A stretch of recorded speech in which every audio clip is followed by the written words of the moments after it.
All right, so at today on the Brain of the Firm reading group from General Intellect Unit, we are reading Chapter 8, Autonomy.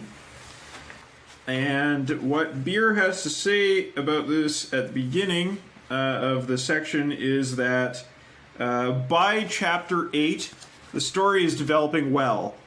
We are dealing with one of the most vexed questions in modern management, the topic of autonomy. If a division of the firm were really and truly autonomous, it would not be a part of the firm at all. In the same way, if the heart or the liver were really and truly autonomous, they might decide to renege on the body. On the other hand, if the heart and liver were not more or less autonomous, we would have to remember to tell them what to do all the time, and we would be dead in 10 minutes. In the same way, if a division of the firm is not more or less autonomous, the main board has to run it directly, which is equally impossible. Excuse me. Besides, the divisional staff would resign.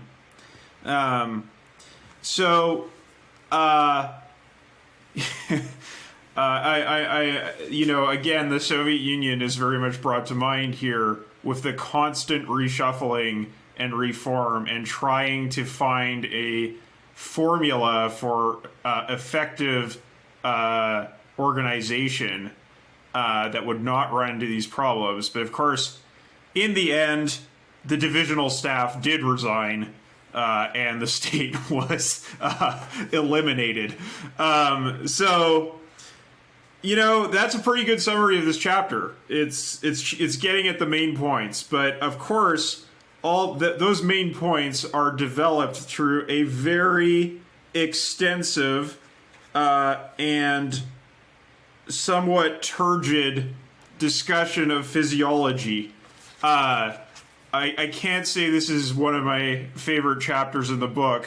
It's quite, I think I was talking to Lauren about the book earlier, and she was saying, it's pretty ironic that this chapter follows the one about filtering, because the filtering in this chapter was largely unsuccessful. It's got a lot of miscellaneous trivia in it that doesn't really need to be there. That being said, it does have some interesting points for sort of developing towards the VSM. So, general thoughts on Chapter 8. I've laid mine out. Shane, go ahead. By the way, if anyone's new here and you want to speak, just press the raise hand button at the bottom left of the screen, and you can get in the stack. I'll call you out. So go ahead, Shane. Yep, in agreement that this is not a great... it's not an excellent chapter in this sort of sense. I found a lot of the physiology stuff just very hard to follow, and I don't know, it's a bit too particular. I can never remember what the fucking medulla is, so it's quite hard to follow. Overall impressions, though, I think... This is kind of tricky, because the kind of autonomy that we get, like this model of autonomy, is actually quite a bit more complex and weird than we're accustomed to thinking of. Especially in political sort of stuff, we think of autonomy as just being purely local determination or something like this, or just completely freewheeling sort of thing. But the autonomic nervous system is not all that local. It's a lot of participating components sort of involved with each other, and there's a lot of kind of up, down, and sideways cross communication going on, such that it's just more complex than our usual local all on its own. And I think when we get the kind of general descriptions of the VSM, and I think we've definitely done this on the show, we kind of make analogies to the lungs basically run themselves. Which is, it's a nice sort of compressed way of representing it. But as we can see at the back of the chapter, it's not actually the case. The lungs are maybe a third of the system that actually runs the lungs. It's pretty strange, right? There's a lot going on all over the place, but it is autonomic. it's not localized, but it is autonomous, and I think that can kind of screw with our heads a little, right? If we keep to this very I guess, sort of naive model of autonomy as just being entirely about local determination. Like, distributed determination is definitely a thing, but it's still autonomous. Tricky stuff, you know? Sure, yeah. Again, it's sort of brought to mind, I think, what Jeremy brought up earlier, this idea of like a holographic interaction of the different organs. You can kind of see them as autonomous or co-determined, depending on how you look at it. Jeremy, go ahead. So I guess I'm in the minority because I really like this chapter. And I'm reading the book now for the third time. And the first time I read it, this chapter just horribly confused me. I think the flaw in the chapter is subtly telling you things about the VSM, but you haven't seen the VSM yet. And the idea, this is his working definition of autonomy. He's presenting it here, and he's going to be using it later. And there's a couple of really key pieces that get thrown in here, but they get thrown in here so subtly that it's kind of hard to pick up that they're there. His concept of entelechy comes out of this, but also the idea that the two control mechanisms in this system are going to be arousal and inhibition. I mean, it's not an accident that in the USA, the two worst kinds of drug addiction are methamphetamines and opiates, because people are forced to work even when they're in agony, even when they physically can't do it. And so they need methamphetamines to arouse them to the point where they can work, and opiates to inhibit to them to the point where they can recover.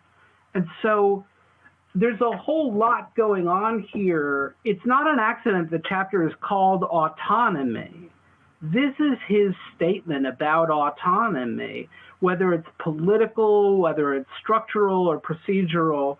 So I actually like it because I think there's an awful lot going on in here. I think the passage we'll see about the lateral, horizontal forms of communication that aren't noticed by the structure is really, really important stuff. So yeah, I'm defending the chapter. Fair enough. I agree. There's a lot of sort of groundwork for the VSM that's laid here. The communication is really the sticking point for me. But we can discuss those important points and hopefully, find the gems in the rough. Lauren, and then Matt, and then we'll move on to Steve. Okay, I'll be quick. I think I've kind of maybe three things to say about my general thoughts. One is I second what Jeremy said. I read it and I was like, oh, I can tell I'm going to have to go back and reread this because it sets up a lot of really important concepts. But for me, I think there was just a bit of that kind of chicken and egg thing that you get when trying to explain concepts from multiple different perspectives. It's hard to know like which piece of information to put before the other because they both kind of need each other to make sense. So I appreciate this chapter, even though for me without a biology background, there was a lot of like interpretation I had to do to sort of like work with the chapter. But the more sort of other thought I had in terms of what it was saying was I'm really interested in reading those further chapters to better understand this concept of autonomy, because he talks about arousal and control, and I think there's a lot of really interesting things that go on around like your autonomy or your agency as like a human being, both like within your own physiology and then like the organizations that you're a part of, because I'm not going to go to like a big ramble about consent, like agency and whatever, but I could see him playing with some of those concepts, and I'm really excited to see how they relate to work experiences. I was for sure going, oh yeah, that was like the time at my job when this happened. So like I can relate to it on a kind of a personal level there too. Yeah, definitely. I think. Sorry, lost the point that I had to make. I'll move on then to Matt. Yeah, I mean, I also dug this chapter, but there seemed to be a common thread of I dug it partially because like I actually used to work in a neurology lab. That did like spinal surgery stuff. So, like I used to be kind of grooving on this. I feel like if you're just getting thrown all these anatomy names, like and weird like chemical processes, like at the same time, and like, come on, dude, explain what rho CO2 means. Like that's, don't just throw that at people. But yeah, I mean, what's also, adding another thread to that, part of the reason I was excited to take that neurology lab job and really get into the autonomic nervous system was because I read Norbert Wiener a couple of years earlier and like was like, oh okay, this could be like another piece of that, and then I never really got a chance to like put those two together. So like this is kind of 12 years in the making. Yeah, cool. Actually, I remember what I was going to say in response to Lauren's point, which was, it reminds me of when I was doing the first Capital reading group I did, and somebody asked, why is Marx's writing here so obtuse, and why is it so bogged down in details? Why is it why can't he just get to the damn point? The thing that occurred to me in response to that is that Marx was trying to lay out an original argument, and that requires a lot more groundwork because you are introducing new concepts to a discussion that are going to be difficult or that are going to be controversial, and so you have to back up your points. And I think there's a lot of the physiological information in this chapter is kind of a lot of that. It's backing up the points. I still think that probably people could at this point, people could probably come up with a better version of Capital that's works off of established knowledge rather than introducing these original points by showing your work. And maybe something similar for this, but I appreciate that Beer was introducing some novel ideas here, and so that can be a detail-oriented thing. Okay, let's go to Steve and then Jake. Yeah, for sure. I mean, I found the physiology stuff hard to follow, but I get to where he's going with this, and I think it's starting to click into place more through this, through this chapter, that what he's been leading up to, that to me, the takeaway of the really interesting thing here is not the autonomy per se, but it's the structure in the organization that is in place now that's allowing autonomy at each of those levels, right? And when we typically look at sort of self-organizing autonomous systems, it ends up, I think in general, being more black boxy, let's do big data and figure out what to do in between. And I think, there's a lot, you often just lose the fact that a little bit of structure and organization within that goes an long way. And most people that I see aren't really designing systems in such a way that have these buttresses or guideposts in there. And I think that's something that's really sort of fundamentally missing with looking at autonomy, because as we saw with the complexity in chapter, whatever it was, 3 or 4, it's really just too much, and it'll take forever to actually learn anything if you're actually trying to learn it. And it's an awful big gamble if you put in, or you could do the design work to hope that it can actually cover the space. But if you can break it down and decompose it and organize it in the way that that's starting to be clear. And I guess the justification of going through the physiology is is the reason to say, hey, look, I'm not just making this structure and this organization up. There's a sound biological basis for it, and it works. So it's less like an argument and more like existence proof that you can organize a system in such a way that you have the structure, and at the end of the day, the end result is you actually have something that like is viable, I guess, is the argument that he is ultimately laying out. Yeah, that's an excellent point. Excellent way to put it. Jake, go ahead. Yeah, so this is like the first book of Beers that I've read. So I don't really have like the only exposure to the DSM or anything is through the podcast. So I'm probably a little like less, like I can't really quite put it all in place yet, but I do have some familiarity with like biology, but more from a genetic standpoint. So like lower levels. And it kind of reminded me like the way he was talking about the sort of the inhibition and what's the opposite one? I forget the arousal. Arousal, yeah, that's it exactly. As just like there's like inhibition, but then there can be. I don't know if this is true on the neurophysiological standpoint, but from a genetic standpoint, there's positive and negative inhibition and positive and negative arousal, and so just thinking about that of ways to like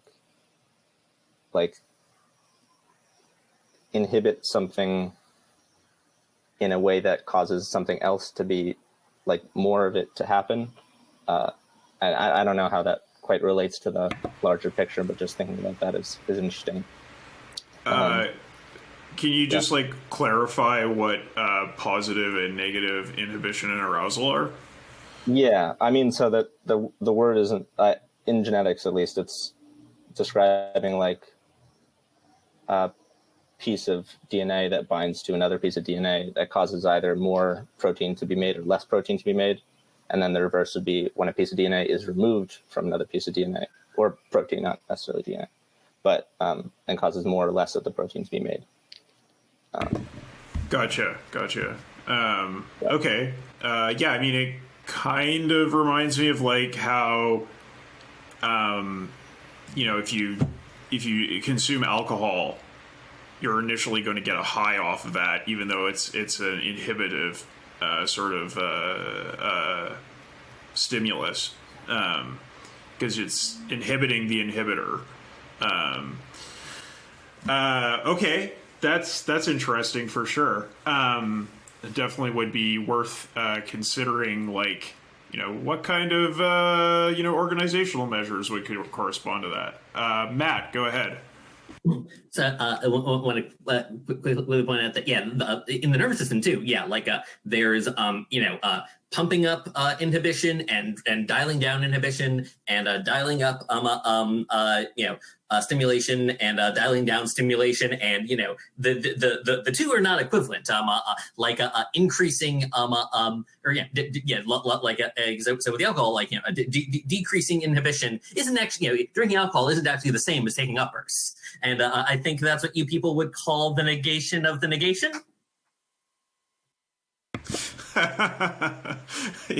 yeah, it is in a sense a negation of the negation. So there we go. That's the alcohol argument for alcohol. You achieve dialectical synthesis through drinking alcohol. Wonderful. Okay, so let's go on then to actually dive into this chapter. So we start out with the discussion of why homeostasis is necessary, how autonomy can figure into organizations. Now, the way these two things come together, he says in the second paragraph on 103, the company board expects that its autonomous internal management can cope with these matters, and the conscious part of the brain expects the same mutatis mutandis of its autonomic nervous system. So, as Beer said in that short summary, these two things have to be able to do their jobs. If you don't have either one functioning properly, or if you have one overstepping, then you're screwed. It's not going to work out. They have to work together. So he's talking about the okay. So on 104, he starts talking about autonomic systems, and so he says if there's something that goes out of balance, the autonomic control must correct it. As was also shown in Chapter 2, the first necessity is to detect a change. Receptors then alter their state, transducing the change into afferent impulses. These go to the control center, are in some fashion computed with, and the necessary adjustments are made through the motor part of the system. This is the autonomic reflex. In the enterprise, we are concerned with what it has in the past at least been a middle management function. In the body, too, the control resides in the middle section of the spinal cord, known as the thoracolumbar outflow, or, to use a more traditional and possibly more familiar term, the sympathetic nervous system. Figure 15 purports to show the workings of the famous reflex arc. Blah, blah, blah. So, if someone's leg is prodded, even though he's asleep and does not wake, his leg spontaneously withdraws. Similarly, when we were management trainees, we knew how a department manager exercised cost control. A receptor, probably a cost clerk, detected a variance, which is to say a discrepancy between standard cost as agreed and actual cost as incurred. An afferent impulse went into the manager, who took a decision and sent a message to the effectors on the shop floor to correct the trouble. As a start, this account of the matter is not too bad. As we have seen, there have to be afferent and efferent parts to a control system, into and out of which messages are transduced by receptors and effectors respectively. In between, there has to be a switching device of some kind. Moreover, we saw in Chapter 2 the sense in which a circuit is best described as a negatively controlled feedback rather than an emitter of instructions. And already, the managerial comparison is clear because the firm really runs itself and the manager intervenes by exception. Even so, this reflex arc explanation will not do because it is too simplified. No element of control in an integral, viable system is ever quite as localized, quite so self-sufficient as this. In both the body and the firm, we try hard to describe the way control works neatly and simply by classifying what goes on in a number of separate dimensions and according to a number of separate conventions. But a more thorough and less compartmentalized account is needed for real understanding in both cases. The nervous system relies heavily on varying involved forms of interaction between its major components, and what is survival worthy in the organism largely depends on them.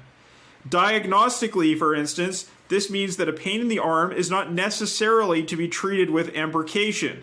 It may well be a symptom of heart disease. And in industry, heavy costs in an office may result in a room full of people being replaced by a computer, while the informational links used by the human beings are cut off because they were not understood. A managerial society, like a nervous system, relies heavily on intercommunication, which does not at first sight belong to the subsystem under study. All right, so any comments on this section here? Shane, go ahead. And Lauren. Yeah, I think the last statement there is really crucial, right? That like the communication, the intercommunication that is actually responsible for performing the regulation may not be localized to the thing that you're looking at. I think that's on my second or third read of this, it's more clear that that's a very important point here. That, you know, like we're again this entity thinking problem, right? We're so accustomed to studying identifiable objects or identifiable subsystems, but then we can, I think, looking at it through the lens of control theory, we can find that it's actually quite delocalized from the thing that we're looking at, and yet the delocalized control effect is actually embedded in the thing somehow. It's much weirder than we're accustomed to dealing with, and I've had to really kind of juggle my brain around to try and make it think in this way, except that aside, like, rather than thinking in the kind of like, oh gosh, that's a cup, you know, just like pick up the cup, put it down again sort of way. Right. Yeah, it's not so much a question of the reflex arc as it is like, you know, a reflex function, which is much more distributed than the simplified example would have you believe. Even though the simplified example does tell you something useful, it's not quite enough. Lauren, go ahead. For some reason, this part reminded me of, I sort of looked at it in relation to our modern day work culture, where in a lot of workplaces, there's certain expectations, like sort of like burnout culture is what I'm talking about, and like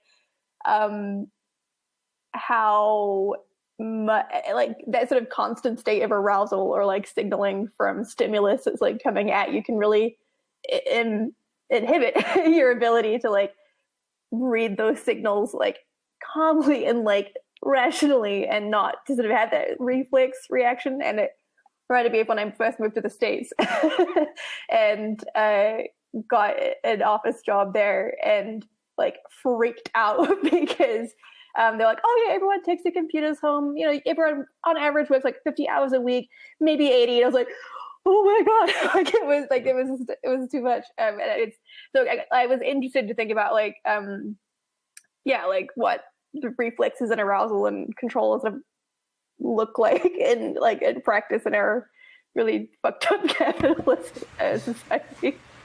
Yeah, so they didn't really talk here about the amplitude of stimulus or the adjustment of the reflex, but those are definitely things you can read into this, and then like consider how this kind of like holographic or anastomotic character of many systems like co-interacting could like, you know, over amplify things to the point that you do get burnout. You know, whether you're thinking about a person or a nerve or a circuit or whatever, blow your capacitors, so to speak. Okay. Jake, go ahead. Yeah, I was actually also like kind of thinking about burnout, and maybe this applies a little bit towards like a couple pages past this, where it talks about like the series of nerves, but just this idea of like a single person being, and I'm thinking about this in terms of like the political organization that I'm involved in, and just thinking about how to like put the BSM, map it onto what we're doing, but just like having a lot of communication go through one person, especially in like a non-formalized way, leads to this burnout, because all this stuff that goes on them, and if they don't do it, then no one else will, because there's nothing written down, there's no routines or whatever of how to do this thing. It just happens because this one person knows how to do it. And just the idea of like, I don't know if that's just the signal bouncing around within that person, you know, until that like shoots out in stress waves or whatever. But yeah, just this idea of that reflex of like a signal moving through someone, in a sense, you know, and then communicating to other different parts of the organization, different people involved in whatever the decision is, or and just ways that like the body does this very well. There's a lot of redundancy, and there's a lot of pathways, so it's not just running down a single like overloaded circuit kind of pathway, but it's like distributed evenly. And so I've just been thinking a lot about how to do that distribution in a specific way. I don't know what that way is, but just in a way that's specified so that other people can like hop onto it and off of it as needed. So I don't know, just thoughts. Right. Yeah, I mean, it's certainly something I'm dealing with currently as well, being overloaded as a coordinator and trying to find ways to offload. I think this also goes to show again that like rules of thumb they're not necessarily good. contrary to what Heidegger might have you believe.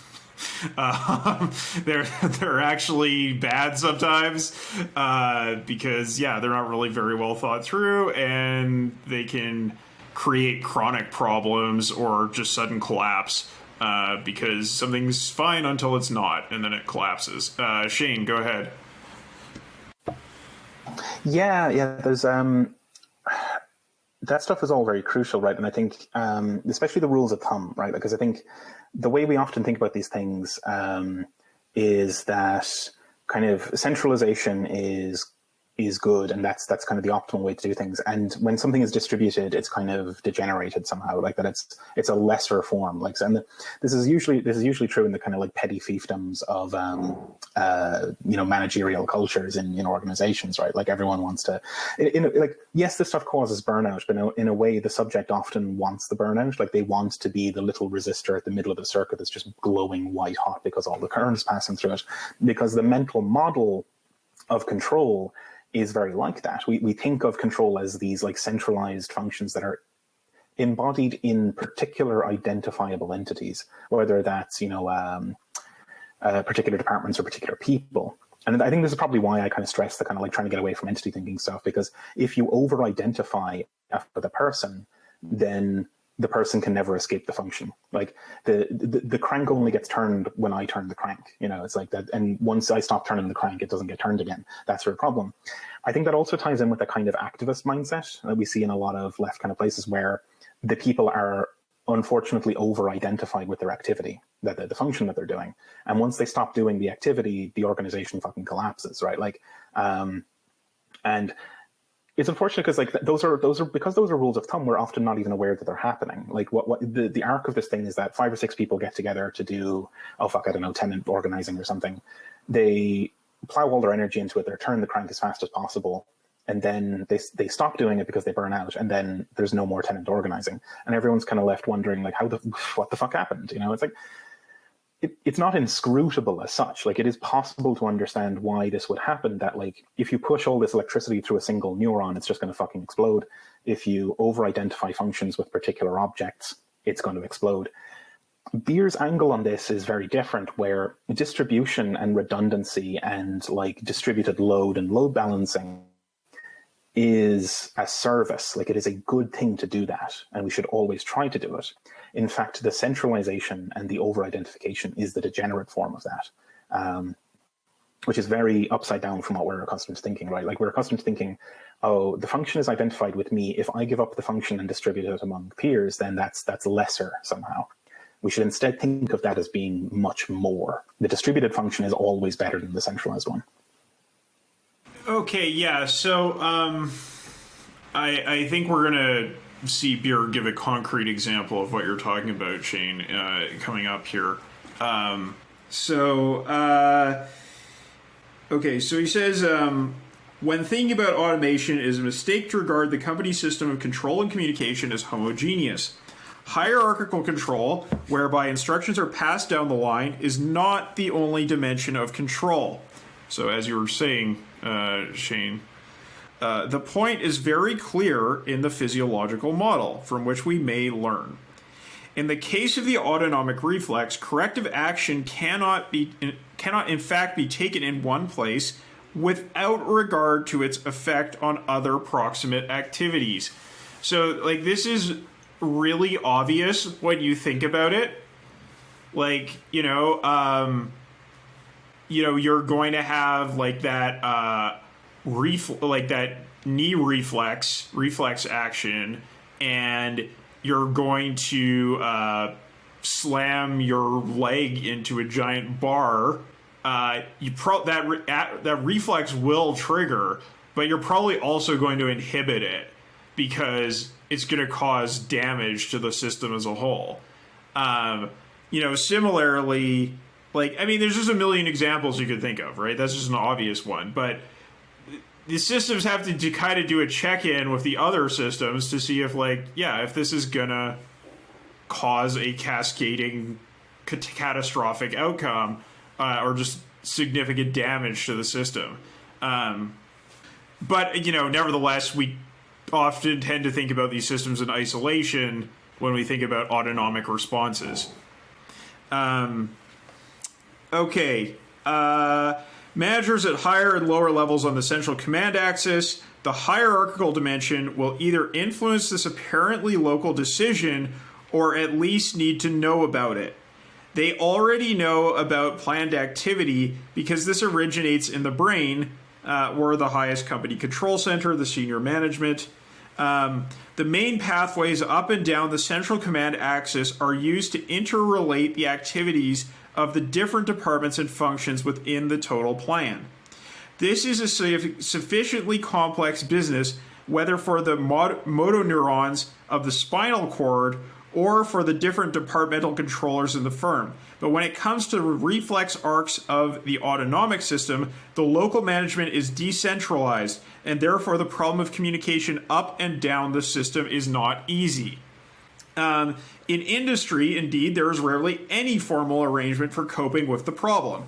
Take the case of two production departments, both of which are concerned with the manufacture of the same set of products, but each of which undertakes a distinct set of operations. The actual materials they work are passed back and forth between them. Now, the plan to which they are working is agreed. It has been formulated in the central command axis, and each department is trying to work it. The manager of each department belongs to the central axis, so any major deviation from the plan, brought about perhaps by change in the market, can also be organized centrally as modification. To effect the plan, each manager delegates part of the work to under managers or foremen who work peripherally to the center. The way in which their activities are conducted includes, above all, the necessity to maintain the stable internal environment of the firm. They execute the plan in terms of a balanced autonomic activity, involving the sensible use of manpower, the proper loading of machinery, the intelligent manipulation of stocks, the control of maintenance, the observance of quality standards, the exercise of an appropriate degree of inspection, and a great many more aspects of life which must be watched. What the peripheral commanders do is certainly monitored by the departmental office. The information which comes to them passes on to the center, where constant minor adjustments to the general plan have to be made to correct the misalignments which real events are creating on the shop floor. An appropriate change in plan is made, and the message returns demanding action from several activities which must work together to effect the change. So, this idea of load balancing is really important. Right? That autonomic load balancing is essential to this system working, but also reporting information up is essential because that's going to do the more general load balancing, right? So let's look at this diagram here. So look now at this new diagram of a reflex arc, which shows more of the detail than we saw before. Both the afferent neuron, which transmits the input information about the misalignment, and the motor neurons, which give effect to the change in plan, lie outside the central axis. The major motor neuron inside, which is part of the hierarchical command system, has actually made the decision autonomically. This reflex models the industrial reflex perfectly well, even to its mode of working. For the afferent neuron fires towards the central column only after it has noted sufficiently significant information about the process. It is sensing the process it is sensing to carry it over its threshold. Similarly, the central motoneuron will not fire until its threshold is also exceeded. And indeed, this will not in practice be likely to occur in either the body or the firm unless several sensory inputs relayed by several afferent neurons report the need for a change in plan. So the difference here between the previous reflex diagram and the one that we're looking at now is that, so we've got the afferent coming in, and now where does that even start? I see. Okay, so Try to follow the spaghetti diagram and see where does the information actually come in on this thing. It's not great, is it? It's not. I think I see it coming in at the bottom. At the bottom, yeah. Yeah, it's coming in at the bottom and going up. Wait, hang on. Track that. This line is that's on the efferent side. So I think it might be worth comparing this diagram to the previous one. So if you compare, we're looking at figure 16, we compare it to figure 15. In figure 15, the spinal column is coupled directly to the skin and muscle, right? Yeah. So the data is read straight off the skin and it's pumped straight into the muscle. Yeah. In this, I think on figure 16, the skin and muscle aren't actually on the diagram, but they're not. There. And we're looking at a middle tier of threshold detectors that are. So it's just kind of saying that like it's not directly coupled to the central column. It's actually going through these middle layers of control. But I kind of do wish he'd just put in the little skin and muscle bit somewhere in the bottom or something. You know? Like, so it seems as though the afferent is coming like from somewhere, and as he says in the description, there's like a decision being made in the spinal column, and then that's going out to the efferent at the bottom, as well as being indicated to the top, and then like maybe the feedback from the efferent is going down the spinal column. It's a little bit unclear what's going on here, but I think his text description is a lot clearer than the diagram. Jeremy, go ahead. So this, he's talking about the paravertebral ganglionic chain. And I know that's a mouthful, but what he's showing that independent of the spine, all of this up and down lateral communication is taking place. That really, at this point, there's nothing going up the spine. There's nothing going down the spine. There are things going up and down the paravertebral ganglionic chain, but that's not the spine. And got it. When that flips over into the VSM and into the way organizations organize, it's really important. I mean, this is why this chapter is called Autonomy. There's lots of stuff going on that has nothing to do with central command. Right. I can picture the VSM in my head and how like the different system ones are connected to each other independent of that spinal column. So that does help to clarify what he's trying to get at quite a bit. Excuse me. Okay.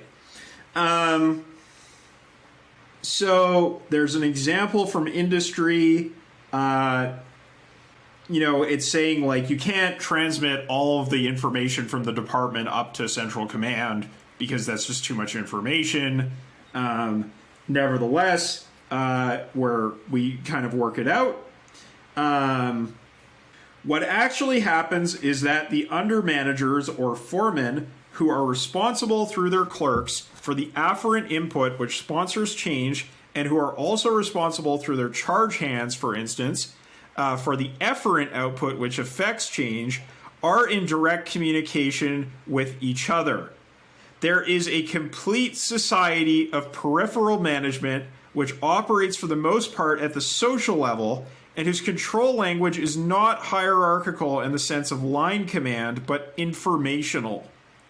Thus, long before any news about the progress of a batch of production that has been held up could possibly reach another department through the central command axis, the second department knows. In fact, the news will probably never become disentangled from what is going on in the affected departmental headquarters, because all concerned know that what is going on peripherally ceases to be news by the time it can be uttered through these channels. I have collected scores of examples of this. Sometimes, very often perhaps, the foremen in the related department make it their business to keep an intimate touch. Perhaps they walk across the road and drink tea together. Maybe they telephone.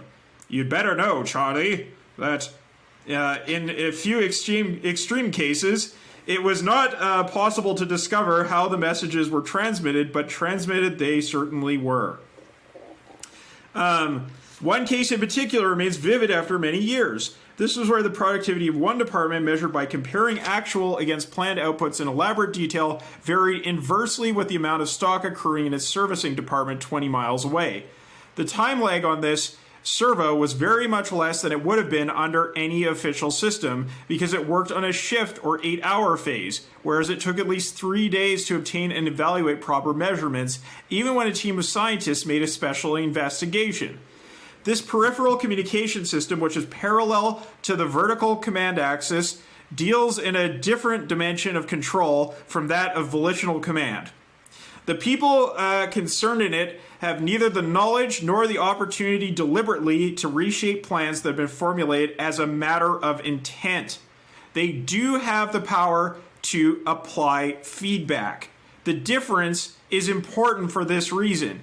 If under-managers are regarded as extensions of the central managers, and their jobs are regarded as being of the same kind, but embracing more detail, then the whole control system becomes admonitory instead of self-regulating.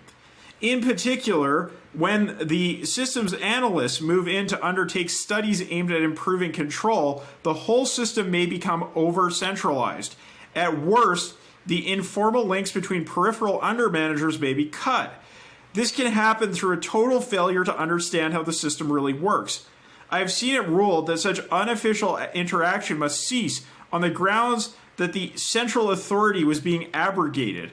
In the limiting case, where the departmental outstation is fully automated, there is no possible way in which the social link can be maintained. Computers do not just happen to develop the trick of shouting to each other across the void, as human beings always do. So there's a lot going on there, for sure. Any comments on this? Yeah, Mark, go ahead. Hopefully this will work.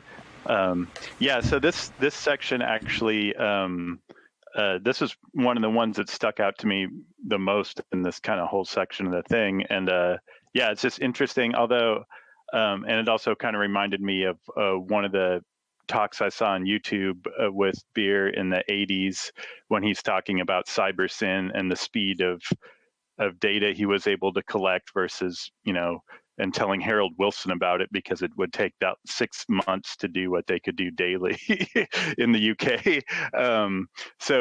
This really stands out, and just the fact of just how the various ways, going for tea or popping up from your cubicle or whatever it is, calling somebody because the person to call, and how important that is, and how it can, and then that some managers would be aware enough of that, how much of that actually goes on, to be wary of any kind of automation process that's just going to go into that whole, vertical and even tree structure, which you mentioned here, is still too vertical.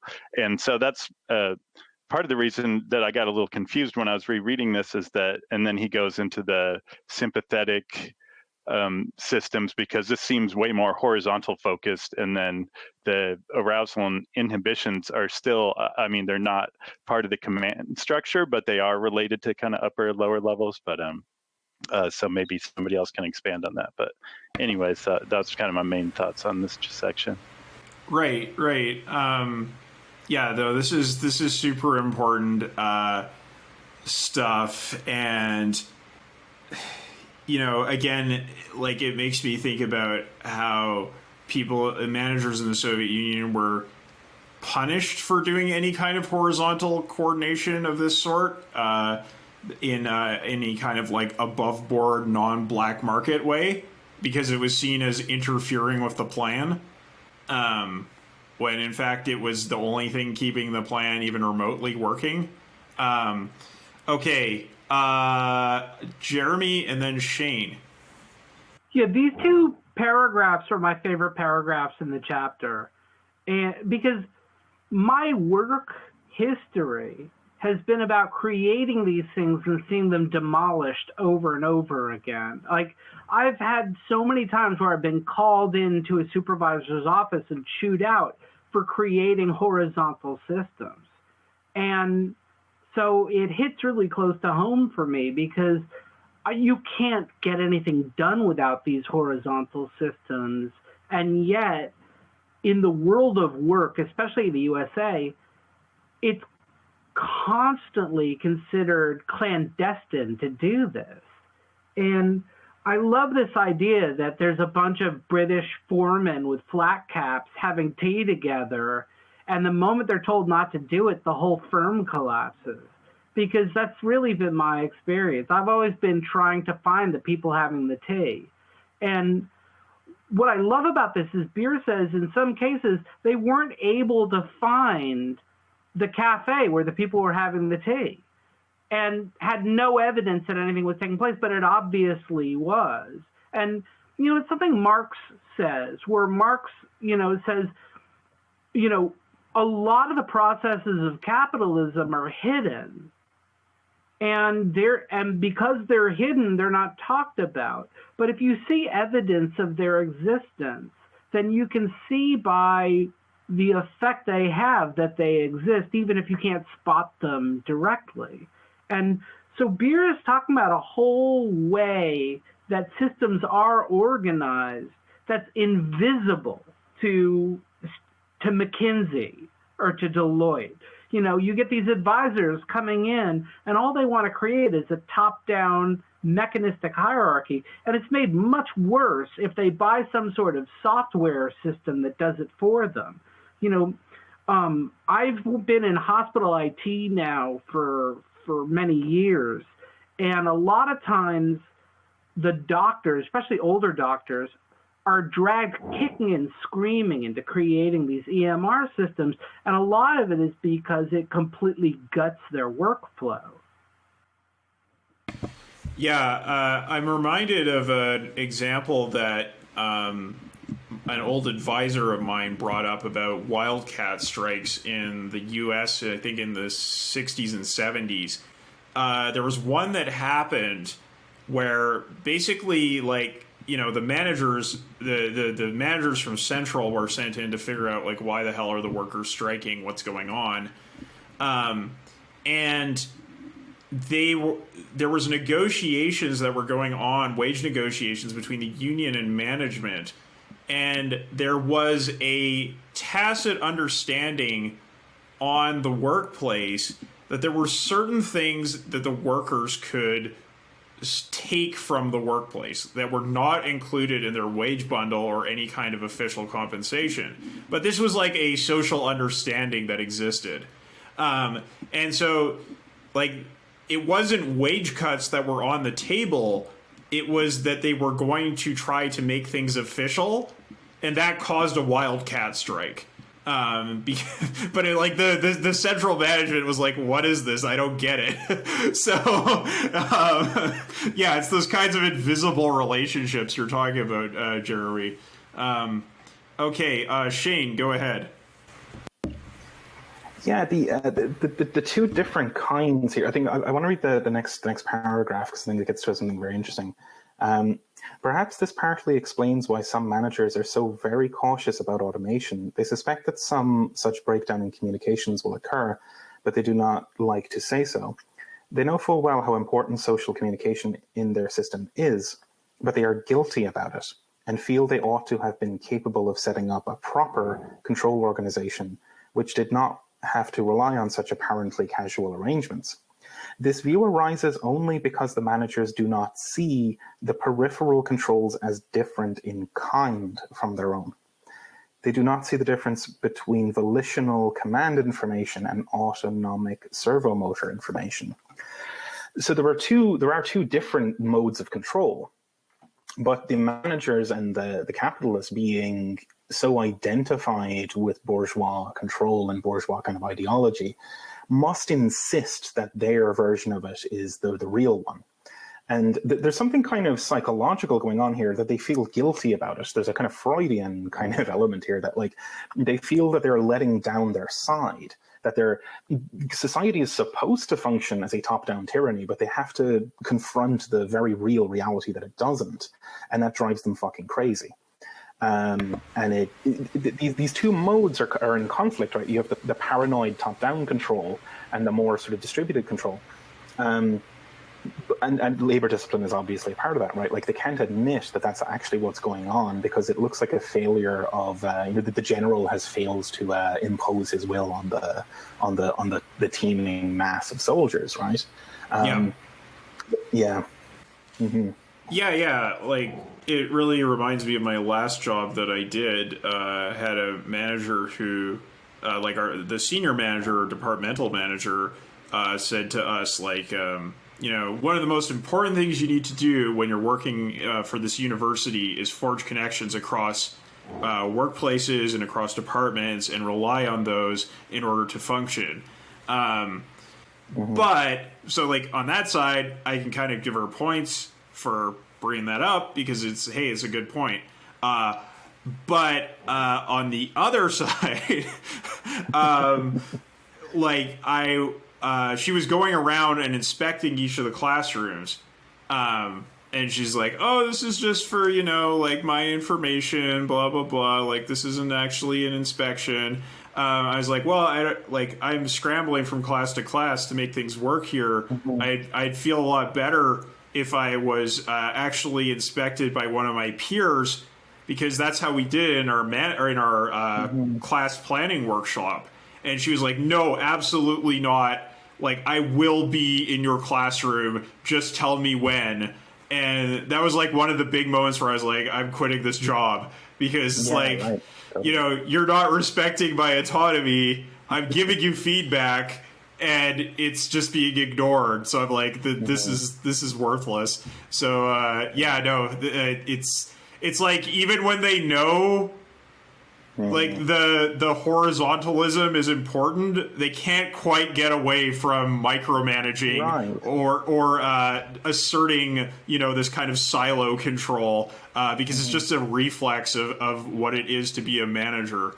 Absolutely. And I think they would, like, when the fantasy collides with the reality, the fantasy wins because they've got property, right? Like, the property relations ensures that the fantasy wins and the reality of the firm is destroyed. Like, I think in many cases, like, sub-psychologically, these people would rather destroy themselves than admit that they were wrong, right? Like, that there is actually intelligence below them, Yeah, absolutely. Okay, let's go to Matt, and then Lauren, and then third Creed. Yeah, the stuff about, like, automating and formalizing processes makes you think of, like, Slack is kind of a variety absorber, in the way that, like, the information desk is in the one in the example in Brain of the Firm, because I was originally I was working at a place where, like, originally, like, they wanted, like, the data scientists to be like everything's in Jira and you're at the stand-ups. Then like, to their credit, they realized that that doesn't really work. It hasn't really been as formalized, in a way that you can, like, do everything in Jira. And so, most things actually just wound up being in, like, little, like, one-to-one random conversations in Slack. Like, the flexibility of that and the ability to make, like, little, just little side rooms and a bunch of additional little ad hoc communication channels. Like, that worked. Yeah, for sure. I was just thinking back to that example. The other thing that happened because of horizontalism I was encouraged to do was I realized that my working conditions were far worse than the working conditions in any other department in the school. So it's information that my manager probably didn't want me to get. So anyway, that's another thing that can happen. Lauren, go ahead. That just reminded me. Sorry, I had a lot of thoughts. This is why I love this group, because, like, I listen to people who get this stuff, and then I'm like, oh yeah, like, that makes a lot of sense. That is applicable to my life. My previous job in a consulting company had a similar thing where there were 5 offices across different countries, and no one knew what it was like in the other offices. And I was fortunate enough / silly enough to volunteer to go work at other offices and stuff to help, like, upskill people's writing and that kind of thing. And the first question is always like, what is it like over there? Like, is it really scary? Because like that manager really scares me. I can't imagine what it's like working there. But that's an aside. my real point is how intricate like those horizontal, how difficult it is to like get those horizontal functions to operate on that kind of hierarchical level when you have managers who are adverse to that kind of communication. And at our firm, we had like timesheets that were visible to everyone across the office, so you knew like where everyone's load was at. And like the CEO tried to implement it to help with that distribution and to not create those bottlenecks when stuff had to get done because they were like deadlines. But my direct manager had control issues and kind of hated it when I was going to work for other people because he was like, well, I pay your salary and so therefore I control you. And it was really gross. But it meant that for my horizontal relationships with like other managers in different offices, they had to like email me and say, oh, hey, like I like your work on this proposal. Do you have time?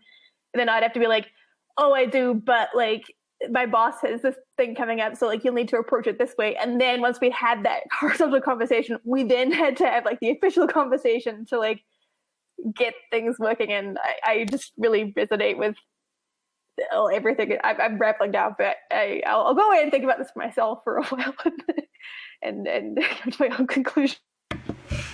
Sounds good. Okay, let's go to Third Creed and then to Jake. It's just another horror story. I'll make it really quick. We were in this video conferencing app called, I had a manager who really believed in horizontalism, but wanted to be there for every horizontal conversation. And so we would be in, it was a video conferencing application called Sakoko, and we'd all be in one single room. And the requirement was that we all keep our headsets on all the time. So it was just like the most fucking noisy thing right in both of your ears. People talking about things you didn't care about while you're trying to code. Him eating like almond salads, just like binaural experience in both ears.